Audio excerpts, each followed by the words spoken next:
Am I the only one who's been confused by those organic labels at the store? You know, you're just trying to buy some apples or lettuce, and suddenly you're faced with a choice: organic or conventional. The labels are everywhere, and sometimes it feels like you need a science degree just to pick out a snack. I always wonder, am I actually getting something better, or am I just paying extra for a fancy sticker?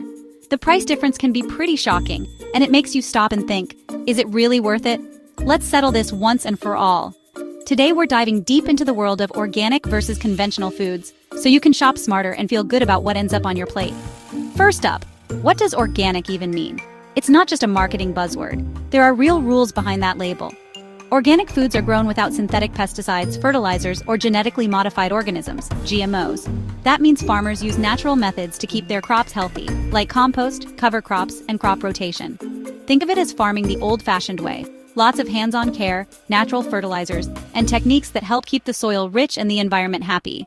It's not just about what's left out, but also about what's put in: healthier soil, more biodiversity, and less pollution.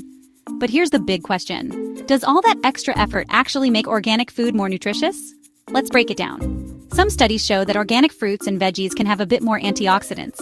Those are the good-for-you compounds that help protect your cells from damage. But when it comes to the basics, vitamins and minerals like vitamin C, calcium, or iron, organic and conventional produce are pretty much neck and neck. You're not missing out on major nutrients if you stick with regular produce. What about pesticides? Conventional foods can have some pesticide residue. But here's the thing, these levels are strictly regulated by food safety agencies.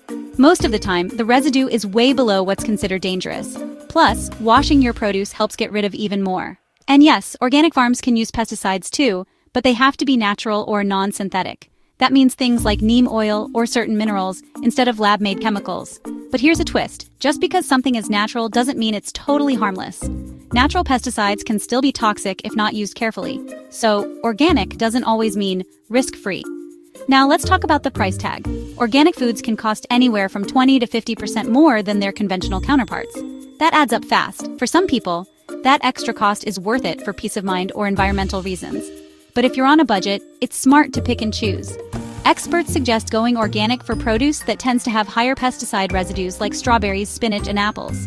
These are sometimes called the dirty dozen. But for foods with thick skins or peels, like bananas, avocados, and pineapples, conventional is usually just fine, since the outer layer protects the fruit inside.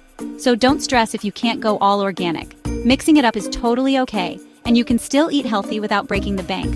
Bottom line, organic isn't a magic fix for your health, and it's not the only way to eat well. The choice is yours, and it depends on your values, your budget, and what matters most to you. The real win? Eat more fruits and veggies, no matter how they're grown.